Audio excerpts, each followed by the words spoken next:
At 0642 on September 19, 1944, Sergeant Henry Hartman hunkered down inside the turret of his M18 Hellcat, about 3 miles east of Arracourt, France.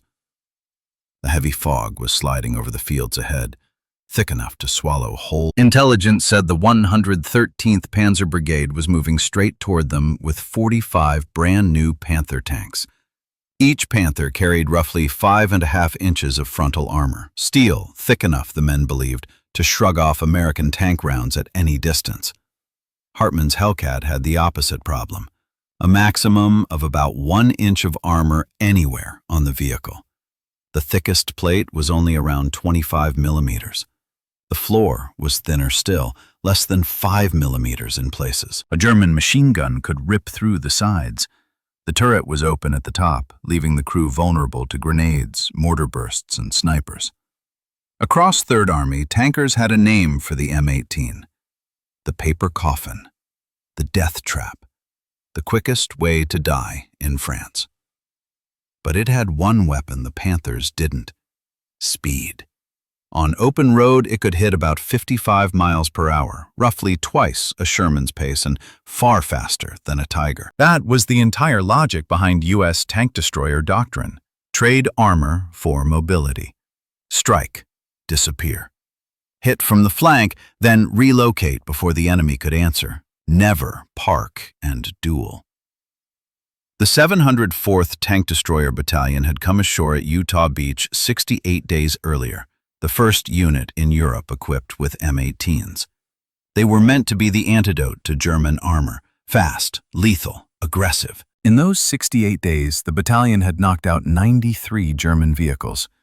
It had also paid for it. 18 Hellcats destroyed, 22 damaged, 41 men killed, 73 wounded. The arithmetic was ugly, and Panthers made it worse. A Panther's 75mm gun could punch through an M18 from roughly 2,000 meters away.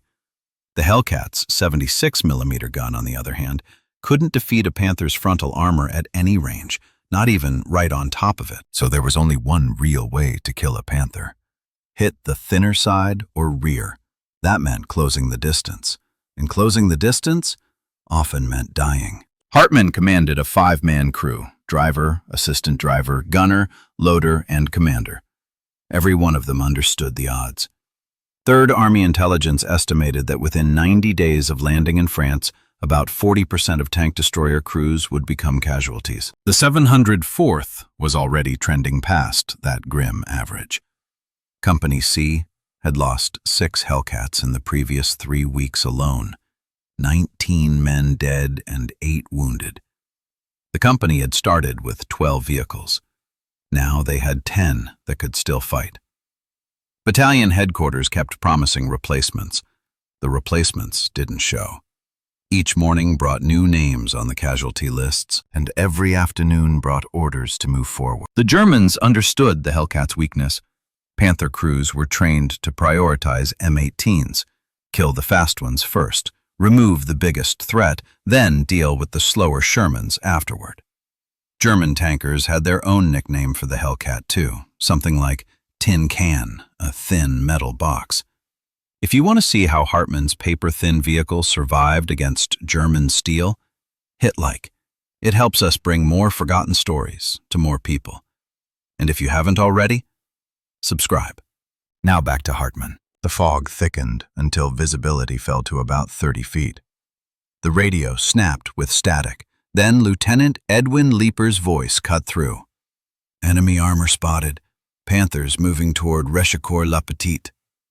Company C was ordered forward, and Hartman's platoon would be out front. 4 M18s against 45 Panthers, in fog so dense you could barely see your own lead vehicle.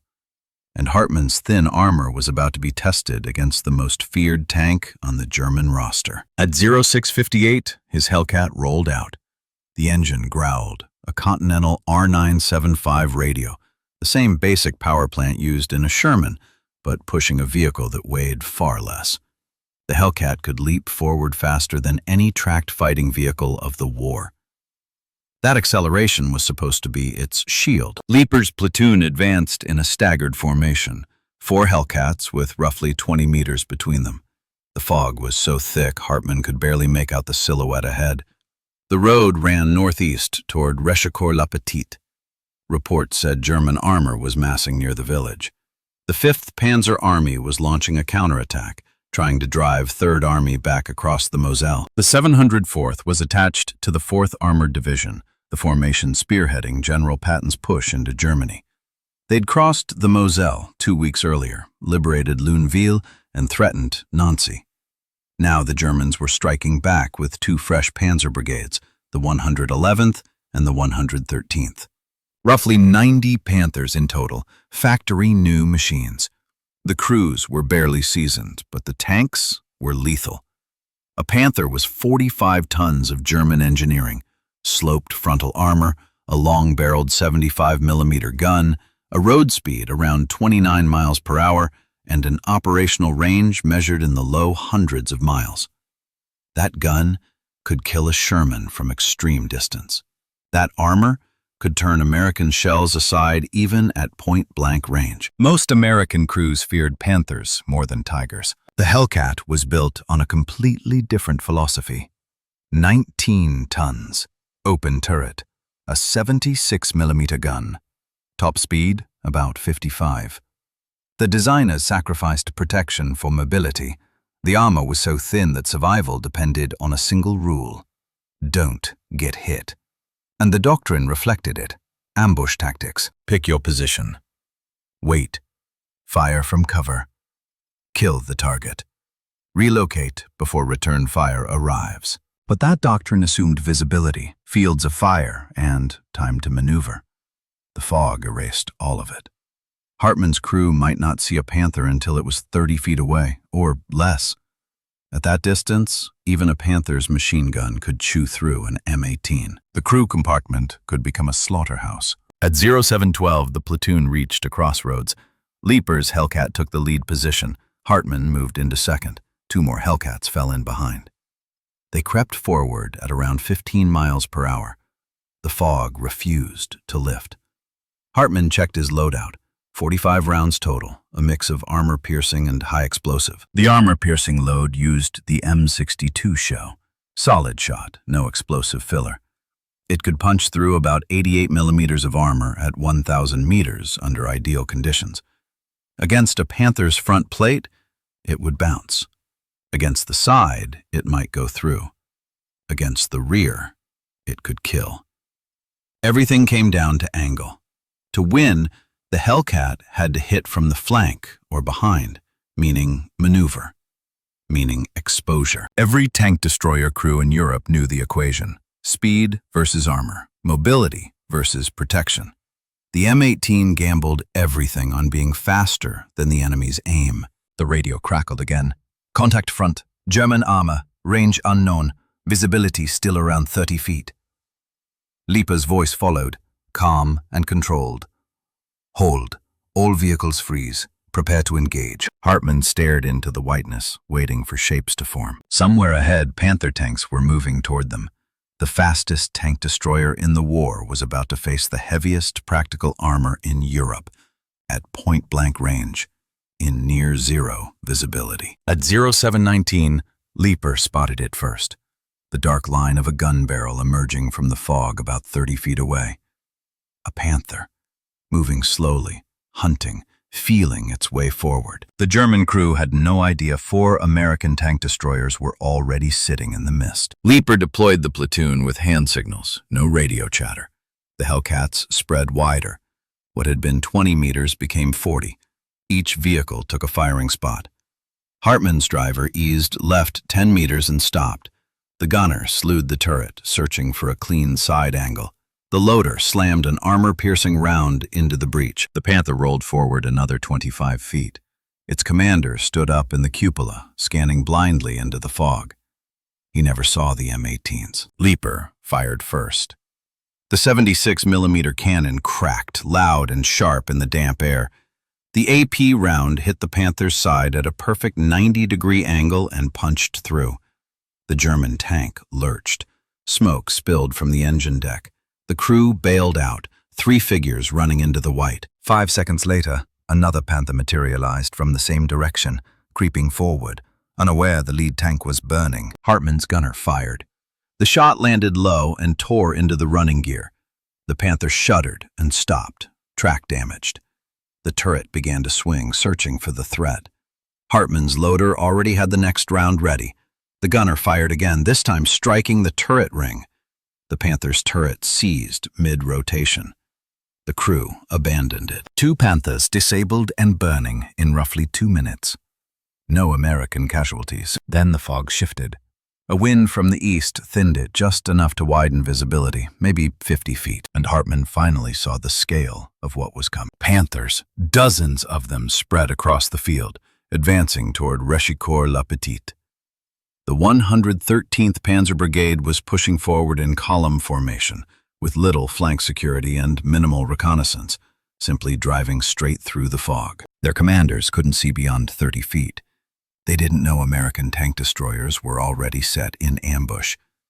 The brigade was effectively driving blind into a kill zone. Leaper's platoon opened fire. 4 Hellcats began rapid engagements from different positions.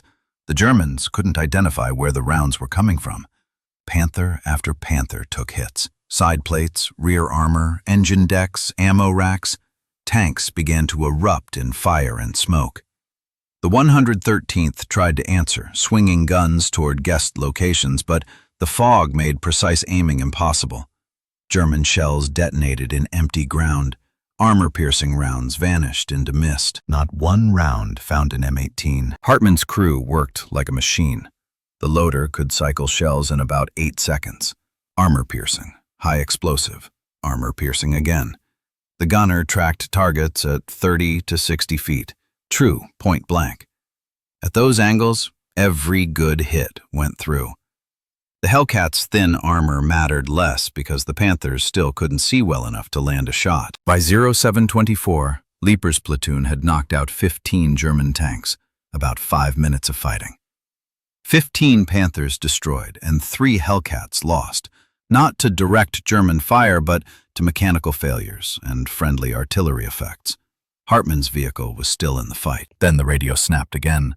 Company C was moving up.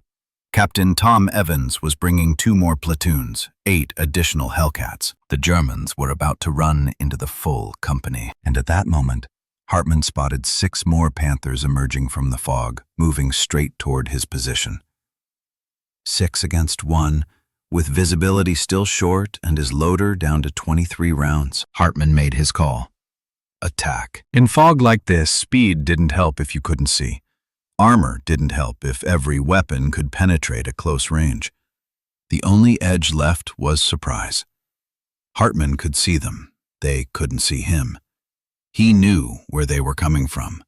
They didn't know he existed. His driver punched the throttle. The Hellcat surged forward at about 30 miles per hour through the whiteout. The 6 Panthers were in a standard column, single file, spaced roughly 50 feet apart. The lead Panther was about 70 feet ahead. Hartman's gunner locked on. First shot at 0726, around 60 feet. Side armor. The round punched in just behind the turret. The Panther stopped. Smoke billowed. The crew spilled out into the fog. The other 5 kept rolling. Between their own engines and the fog's muffling, they hadn't registered what had happened. Hartman shifted position, about 20 feet to the right, keeping the engine running and the vehicle ready to leap again. The second Panther appeared. The gunner fired, about 8 seconds after the last shot. The AP round smashed the running gear, breaking the track. The tank lurched and stopped. Its turret began to turn, hunting for the shooter. Too slow. Hartman's loader had another round ready. The gunner fired again into the turret ring. The gun froze mid-swing. 2 down. 4 still moving forward, still blind. Hartman relocated again, 40 feet forward, then 10 feet left, tucking behind a low stone wall. It wasn't real cover, but it broke the Hellcat's outline inside the fog. The third Panther rolled past just 20 feet away, never realizing it had passed an enemy. Hartman waited until it exposed the weakest point, then fired into the rear armor. Thin steel, barely more than a couple centimeters. The M62 punched through and set off the ammunition. The Panther exploded. 3 down. 3 remaining. The 4th Panther commander finally sensed something was wrong. His radio filled with confused, urgent German voices. In 90 seconds, 3 tanks were gone, without a visible enemy, without incoming traces they could track. Just sudden fire and explosions inside the mist. The 4th Panther stopped. Its turret rotated, searching. Hartman didn't stay still. His driver threw the Hellcat into motion again at full speed, circling right about 50 feet, staying inside the fog. The gunner kept the nearest German tank framed in his sights and waited for the Panther to give him the one thing he needed, an exposed flank. As the side plate slid into view, he fired. The shot landed true and the Panther caught fire. That made 4. Only 2 Panthers remained in the little group, and now the German crews finally reacted like an ambushed unit. They panicked, threw the transmissions into reverse and tried to back out fast. Exactly what their doctrine demanded. Break contact immediately, fall back, regroup, call for help. But backing up in heavy fog was its own kind of death sentence. The 2 Panthers couldn't see where they were going. Hartman's Hellcat surged after them at roughly 30 miles per hour, closing the distance through the whiteness. One of the Panthers reversed straight into a drainage ditch, the hull tilting as the tracks lost traction. The crew tried to muscle it free, forward, reverse, forward, engine screaming as they rocked the vehicle in place. Hartman's gunner didn't wait. He took the side shot. The armor-piercing round punched in and struck the fuel system, and the Panther erupted into flames. 5. The last Panther was already fleeing harder, slipping backward 40 feet, 50 feet at a time, fading into the fog. Hartman's driver chased. Under perfect conditions, the M18 could touch 55 miles per hour. In the fog, over rough ground, they managed something closer to 35. Still fast enough to reel a reversing tank back in. The Panther reappeared ahead at about 60 feet, still backing away. Its commander was standing up in the cupola, craning over his shoulder, trying to steer blind. Hartman's gunner fired again.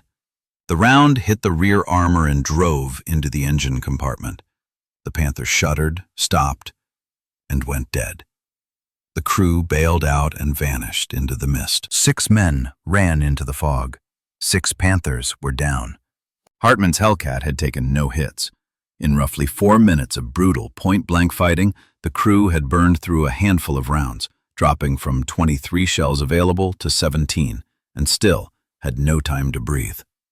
Somewhere out there, more German armor was continuing to push toward Company C. At about 0732, Captain Tom Evans arrived with the rest of Company C. 8 more Hellcats rolled in, bringing the total up to 12 tank destroyers on the line. And now, the fog began to thin. Visibility stretched to around 100 feet, and for the first time, the battlefield came into focus.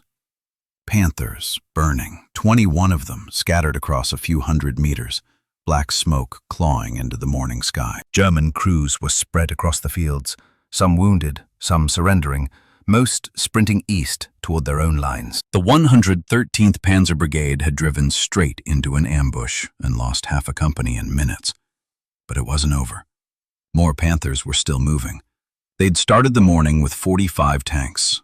21 were knocked out. 24 remained operational, and those surviving tanks began fanning out, trying to work around Company C's flanks. Evans organized his Hellcats into a defensive arc about 400 meters wide. Each M18 was assigned a sector, with overlapping fire zones, so no approach lane went uncovered. The fog was burning off quickly, and the men knew what that meant. By around 0800, sightlines would stretch out to hundreds of meters, long enough for Panther guns to dominate, long enough for German gunners to finally pick apart thin-skinned Hellcats. The situation was changing by the minute. At roughly 300 meters, a Panther could punch through an M18 from any direction, front, side, or rear, making that 1-inch armor effectively worthless. But at that same distance, a Hellcat could finally penetrate a Panther's side plate. Never the front, not reliably, but the sides were vulnerable, and Company C now had 12 guns ready to exploit it. The German attack came at about 0748, 24 Panthers in 3 columns, 8 tanks per column. The center column pressed straight toward Company C. The left and right columns tried to swing wide and wrap the American flanks, the classic armored playbook. Fix the enemy, turn the edges, crush the pocket. Evans anticipated it. His Hellcats weren't going to sit still and trade shells. The moment a vehicle fired, it moved. 20 meters, 50, 100, anything to keep German gunners from walking rounds onto a stationary target. That was the doctrine in action. Shoot, relocate, reappear from a new angle before the return fire could solve you. Hartman's crew was already running on fumes. 4 minutes of close-range killing, 6 Panthers destroyed, and only 17 rounds left. The gunner's hands trembled with adrenaline backlash. The loader's shoulder ached from cycling shells at speed. The driver's eyes burned from staring into a fog bank that never stopped shifting. But none of that mattered. The fight was only widening. The first German column slammed into Company C's center area. 4 Hellcats opened fire at around 250 meters. The Panthers answered immediately with high-velocity 75mm rounds, but the mix of fog and smoke made it hard to land precise shots. Most German shells missed. The American rounds did not. 12 M18s fired from different positions, constantly shifting, denying the Panthers a stable firing solution. Panthers began taking hits in the vulnerable places: side armor, tracks, engine decks. 2 exploded when rounds found ammunition stowage. By 800, the fog finally tore open completely, and the full scale of the disaster became impossible to deny. 31 Panthers knocked out, 14 still mobile and fighting. Company C had lost 3 Hellcats, 2 to German fire, 1 to mechanical failure, and 9 M18s were still operational. That was enough. The 113th Panzer Brigade broke. The surviving Panthers withdrew fast, reversing, turning, and fleeing east.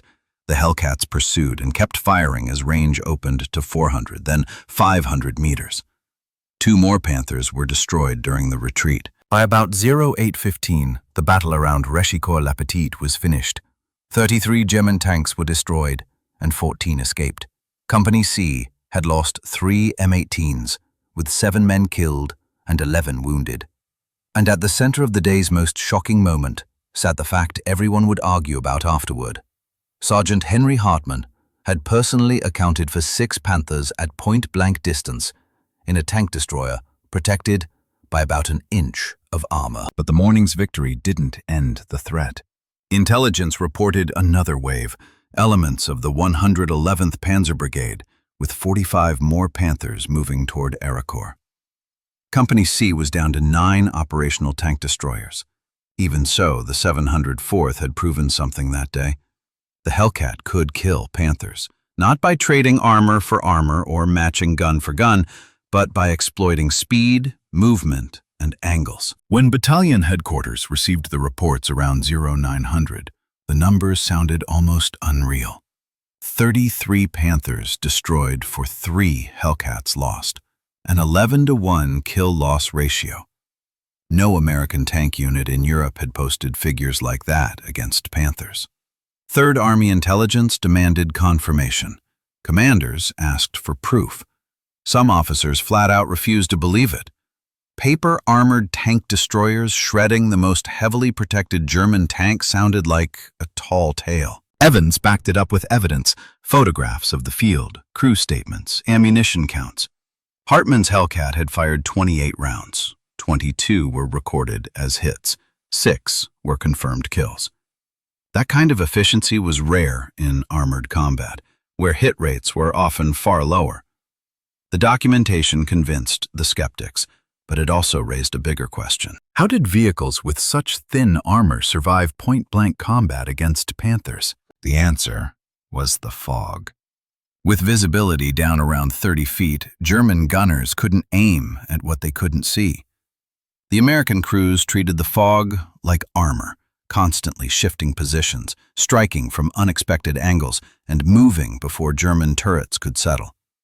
That was exactly what tank destroyer doctrine had always demanded: ambush, rapid repositioning, and refusing static duels. And yet, many American commanders ignored that doctrine, using M18s like conventional tanks, holding fixed ground, taking frontal fights, even assaulting head-on, an approach that bled crews fast. The 704th followed the doctrine, and in that fight, it kept them alive. The battle also exposed another truth. Training mattered. The 113th Panzer Brigade crews were inexperienced, many with only days in their Panthers.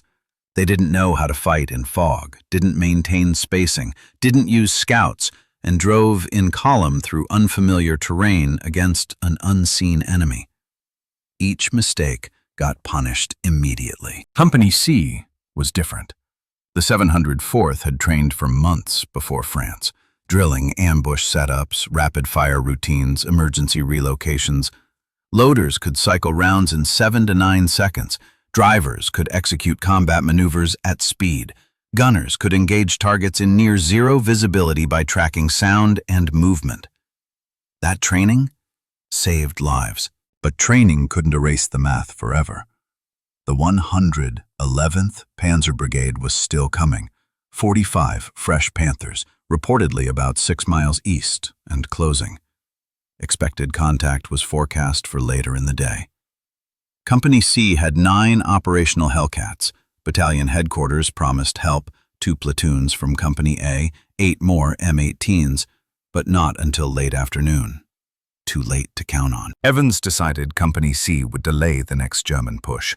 They would set ambush positions between Réchicourt-la-Petite and Arracourt and use the same tactics that had worked in the morning. Hit, displace, strike again. 9 Hellcats against 45 Panthers. The odds were worse, but as long as the fog held, they still had a chance. Hartman's crew prepared as if they'd never fired a shot. 17 rounds remained. The gunner cleaned the barrel. The loader reorganized ammunition, armor-piercing and high-explosive stacked for fast access. The driver checked the engine, oil pressure steady, fuel around 3/4, track tension holding. The Hellcat was ready to fight again. At around 11:30, reconnaissance reported movement. Panthers, lots of them, advancing differently now. They were no longer driving blindly in tight columns. Scouts were out, spacing was wider. They had learned from the morning's slaughter. And worse, the fog was lifting. By noon, visibility stretched to around 300 meters. The advantage Company C had used as armor was fading. At that range, German guns were deadly, and Panther front armor might as well have been a wall. 9 American tank destroyers were about to face 45 of Germany's best tanks in broad daylight. The 111th attacked at about 13:20.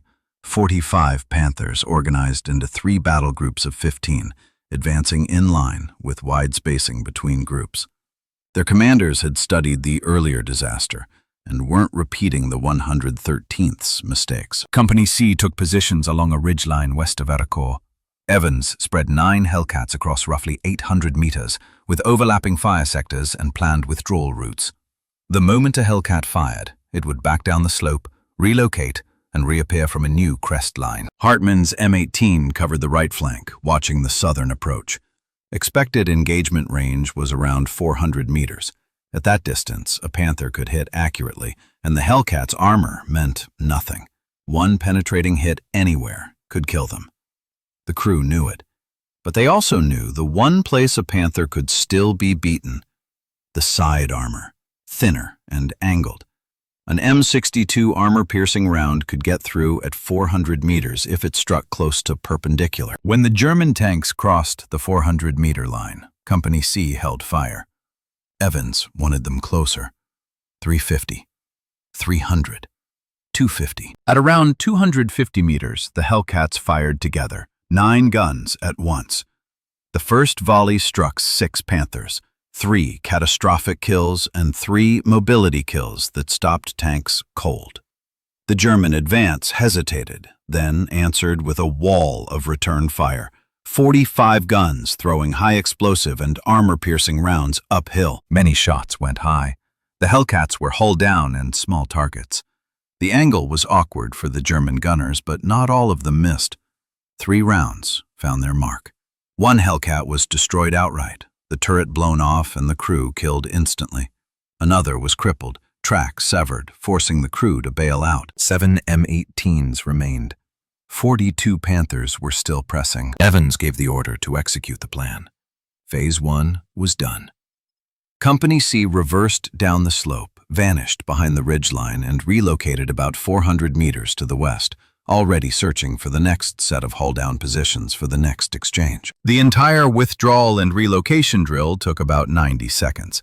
When the German tanks finally crested the ridge, the American positions were empty. The Panthers pushed forward carefully, assuming they were walking into another trap. Their commanders moved the way a disciplined armored force is supposed to move. One element advanced while the other two watched over it, slow and deliberate. The 111th Panzer Brigade wasn't rushing. These crews were trained. By 1345, the Germans reached the next ridgeline. Company C was already set again. 7 M18s, fresh firing points, new angles.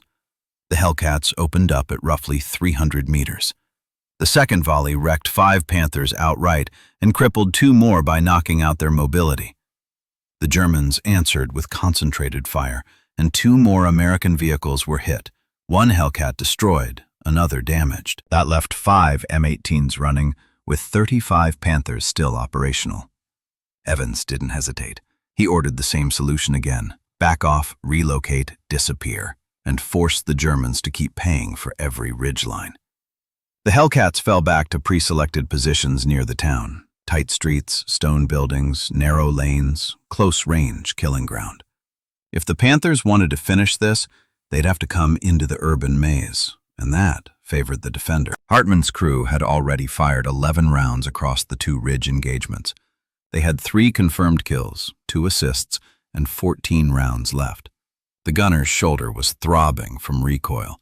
The loader's palms were blistered from grabbing hot casings and cycling shells non-stop. The driver's legs cramped from constant clutch work. Nobody stopped. They just kept going. The German spearhead reached the outskirts around 1430. 35 Panthers, 5 operational Hellcats. Reinforcements still hadn't arrived. On paper, it was 7-1, but the battlefield had changed. In a town, buildings choke movement, streets funnel armor, and stone walls create hard cover. The Hellcats' raw speed mattered less here, but the Panthers' armor advantage also shrank, because close quarters meant more flank and rear exposures. Evans placed his 5 tank destroyers at key intersections with overlapping fields of fire and planned escape routes through alleys. The Panthers would be forced down main streets, presenting vulnerable sides and rears as they turned and maneuvered. Company C's plan was simple: spring the ambush, kill as many as possible, then vanish before German support could lock them down. The first Panthers rolled into Arracourt at 1442. 8 tanks pushing down a main route.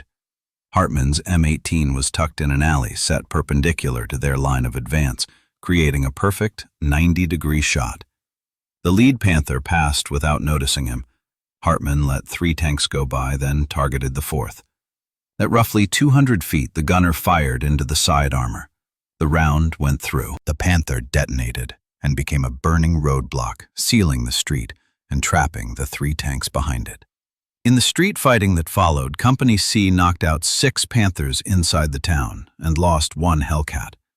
4 M18s remained. 29 German tanks pulled back.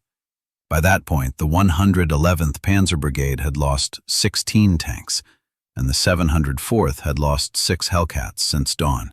But they had destroyed 49 Panthers in a single day. The next day, September 20th, General George Patton visited Company C's command post. He wanted to see the tank destroyers that had done the impossible. He walked among the M18s, inspected their thin armor, and spoke with the crews. He asked Hartman how a vehicle with barely an inch of protection could kill 6 Panthers at point-blank range. Hartman gave him the honest answer: fog, speed, training, and luck. Patton promoted Captain Tom Evans to Major and awarded him the Distinguished Service Cross. The citation painted Evans as fearless, a brilliant tactician, a commander who kept his men fighting through impossible odds. Evans tried to push the credit back onto his crews. Patton wouldn't hear it. The medal went to the commander, but every man in Company C knew what had really carried the day. Loaders cycling shells in 8 seconds. Gunners landing hits in near-zero visibility. Drivers moving under fire. And crews like Hartman's, proving that a death trap could still win if it fought the right way. The battle around Arracourt didn't end there. It continued for 3 more days, from September 19th through 22nd, with the 704th fighting against the German 5th Panzer Army. According to the account in this transcript, German records later confirmed an enormous loss, hundreds of armored vehicles destroyed, including Panthers, Panzer IVs, self-propelled guns, and tank destroyers. The 704th paid for it too. Multiple Hellcats destroyed, many more damaged, and dozens of men killed or wounded. The claimed kill ratio was staggering, and later historians in this narrative described Arracourt as the largest tank battle on the Western Front in 1944. Bigger than Normandy, bigger even than some of the Bulge actions that came later. The Americans won decisively. The German 5th Panzer Army pulled back. Patton's 3rd Army kept driving toward Germany, and the M18 Hellcat earned a reputation as the most effective tank destroyer in Europe. Hartman survived the war. He stayed with the unit through France, Belgium, and into Germany. In March 1945, the battalion crossed the Rhine, and by May it had reached Czechoslovakia. Hartman's crew ended the war credited with 14 destroyed German armored vehicles, 6 at Arracourt, 8 in later fighting. Hartman was never wounded. His Hellcat was hit 3 times, each time only lightly damaged, and each time the crew repaired it and went right back out. The 704th Tank Destroyer Battalion was deactivated in November 1945. Then the men went home. Hartman returned to civilian life and rarely talked about what happened. When people asked about Arracourt, he always redirected the story back to his crew, 5 men operating as one. He insisted it was training and teamwork that win battles, not individual glory. The M18 stayed in service for years afterward, and later doctrine moved toward main battle tanks handling anti-armor roles. But the Hellcat's performance, at least in this account, proved the concept could work. Speed could beat armor. Mobility could overcome raw firepower. Its legacy shaped American armor thinking for decades, and Company C's fight validated what tank destroyer advocates had argued all along. Light protection, high speed, aggressive hit-and-run tactics. The critics who called the M18 a paper coffin believed it couldn't survive. The crews who learned to treat movement like armor proved otherwise. And Hartman's story becomes the proof point. In war, tactics and training can matter more than technical specifications. Today, a memorial stands in Arracourt, honoring the 704th Tank Destroyer Battalion. The inscription describes their role in the town's liberation in September 1944. American tank destroyers defeating German armored forces, saving lives, and helping push the war toward its end. If this story hit you the way it hit us, do me a favor and tap like. Every like tells YouTube this is worth showing to more people. Subscribe and turn on notifications. We're pulling forgotten stories out of dusty archives every single day. And drop a comment telling us where you're watching from. United States, United Kingdom, Canada, Australia, anywhere. This community spans the world. You're not just watching. You're helping keep these memories alive. Tell us if someone in your family served. Tell us you're here.